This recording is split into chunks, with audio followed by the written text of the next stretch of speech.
Easy steps to void a transaction on Pine Labs POS.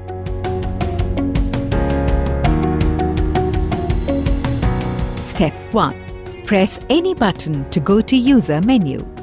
Step 2. Select Run Application and press green button. Step 3. Press green button again. Step 4. Scroll up or down button and select Void. Step 5. Enter amount in INR and press green button. Step 6. Enter transaction ID and press green button. In process. Step 7. Press Yes to print customer copy.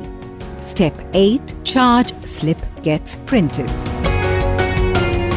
Please feel free to contact us. Helpline number 0120 4033 600. Email plutus.support@pinelabs.com.